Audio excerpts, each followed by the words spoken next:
name is Gianna Martin, and I made Scenes Yellow, which was the one you just saw, the last one.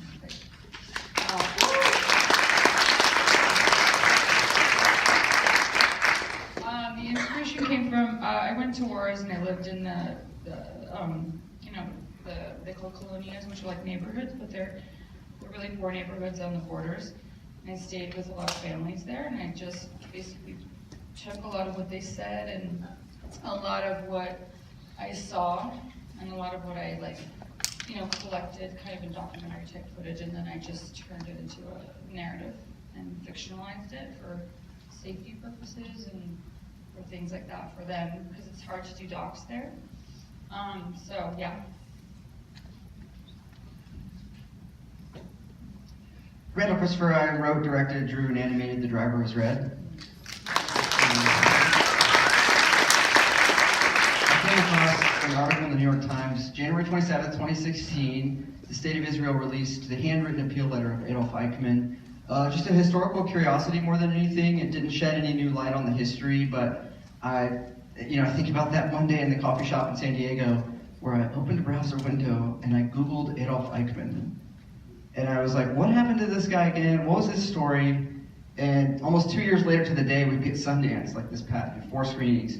But yeah, I just got really interested in the story. I was intrigued right away by the fact that this man who ran the system to murder Jews in Nazi Germany was found 15 years after the end of the war on the other side of the world. And just like the film says, in a remote house with no running shack, with no running water, no power. And got really interested in that, and then I discovered there was this unsung hero that's been largely left out of that history. That story is very well known.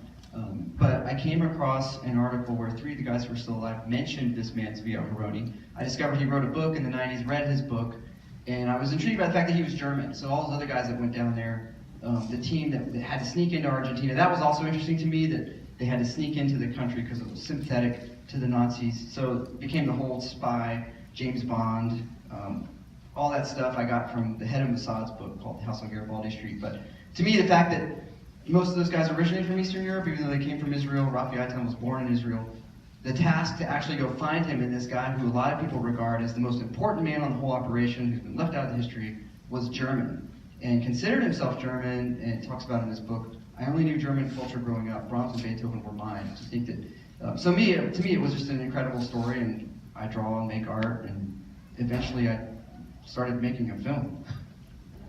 My name is Jared Callahan. I produced The Driver Is Red, and Randall and I worked together for the first time on a film that played here at the Atlanta Film Festival that we made in Georgia. And Randall did all the animation and illustration for that project, and we were sitting over a coffee toward the end of that project, and he started talking about this story and didn't shut up for an hour. He talked great. And I, growing up in public education and then a private university and have master's degrees, I felt so dumb that I didn't know the story. And I realized how important that is to continue the stories, and that there is an unending amount to learn about what really happened in World War II, but really what happened after. And so I love the aspect where in this story the Jewish people are the James Bond spies, that they are going after justice, and I thought it was such an important story that we started collaborating, and here we are, a year and a half, 2 years later. Thank you. Does anyone have any questions in the audience?